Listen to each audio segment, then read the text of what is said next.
Picture this. You're talking to a friend, pitching them a new idea. They nod and say, "Sure, I agree completely."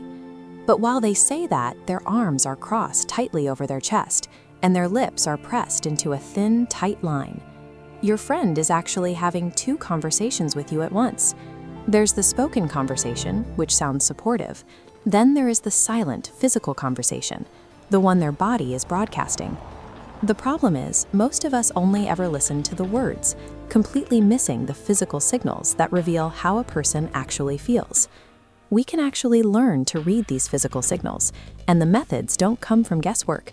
They come from places like the building in this photograph, the FBI headquarters. Former federal agents, like behavioral analyst Joe Navarro, spent decades studying human gestures to figure out exactly what people were thinking when they wouldn't say it out loud. We are going to decode 9 of these specific gestures today. Before we get into our first behavioral lesson, take a second to hit the subscribe button, like this video, and share it with someone who loves learning about human psychology. These physical reactions are predictable because they are built into our biology. When we feel threatened, happy, or anxious, our brains send automatic signals to our limbs and face. By learning what those biological reactions look like, anyone can learn to read the room. To see these biological reactions in action, let's step away from federal investigations and look at a familiar social setting, like the backyard barbecue in this photograph. These everyday gatherings are exactly where our subconscious defensive habits tend to show up. The most common reaction is crossing the arms. When a person feels anxious, out of place, or intimidated by someone talking to them, they will naturally fold their arms across their chest. Without realizing it, they are building a small physical shield to protect their most vital organs from a perceived threat. If you are trying to connect with someone and notice they have built this wall, you can gently encourage them to lower it. Just hand them something, offer them a glass of water, or ask to borrow a pen. By engaging their hands in a physical task, that mental barrier begins to relax along with their arms. Another clear sign of discomfort is what analysts call the turtle effect. This diagram shows exactly why it happens. Notice the highlighted areas on the neck. Those are the major arteries that supply blood and oxygen to the brain. When a person's confidence drops or they feel verbally attacked, the brain instinctively orders the shoulders to rise up to the ears, trying to hide and protect those critical blood vessels. This same protective instinct applies to our entire torso. As the animation rotates, watch how the silhouette's chest and belly physically turn away from a stressful point and angle toward a clear path. We call this front-facing denial. Even if we keep eye contact with someone we dislike, our subconscious will often pivot our heart and belly away from them, pointing our body toward the nearest exit. Sometimes, instead of turning away, a person will try to calm themselves down. You might see someone gently rubbing or pulling on their earlobe while they speak. The earlobe is packed with highly sensitive nerve endings. When stimulated by touch, those nerves signal the brain to release calming chemical compounds to help soothe the stress they are feeling. Every single one of these actions, crossing arms, raising shoulders, turning the chest, and rubbing the ear, stems from ancient survival biology. Our ancestors used them to survive predators, and today they leak into our behavior during awkward conversations. Let's look at a different environment. In a structured workplace, like the classic office space shown in this photograph, the biological signals shift. Instead of looking for physical protection, people often use their bodies to establish dominance and claim territory. The most universal territorial display is placing both hands on the hips. By pointing the elbows sharply outward, a person instantly makes their physical footprint wider. Just like animals puffing themselves up in the wild, humans use this widened stance to look larger and assert their authority over the space. To show absolute intellectual confidence, people use a different gesture. Notice how the fingertips in this video press carefully against each other, forming a tent or a steeple shape.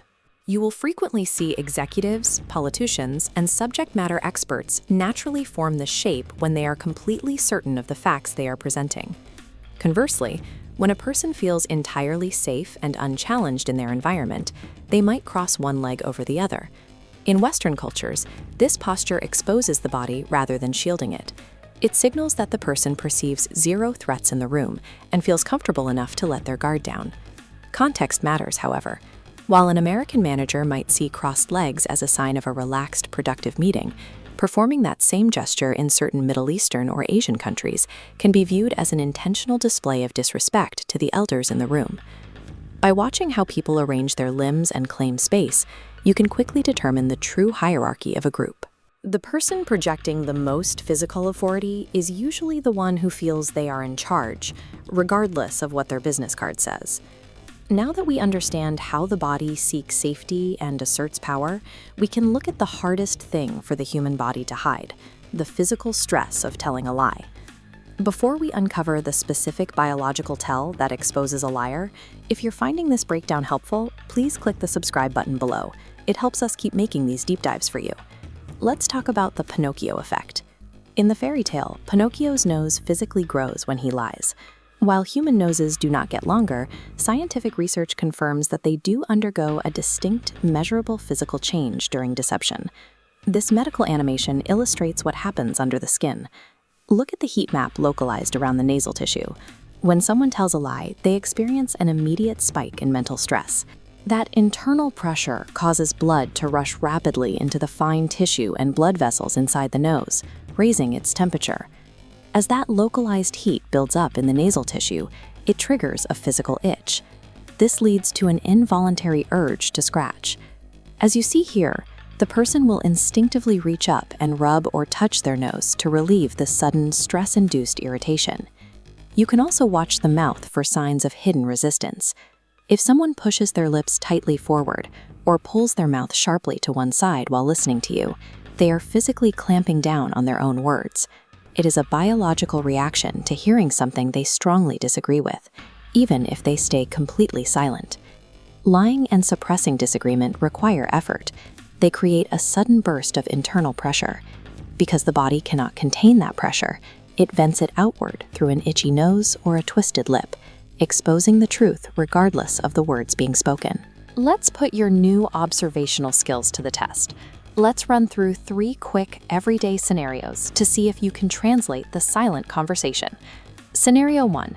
You are giving advice to a friend. They say, "That makes sense," but they have their arms tightly crossed and their lips are pulled far to one side. What's happening? They've built a physical shield and they are holding back their true opinion.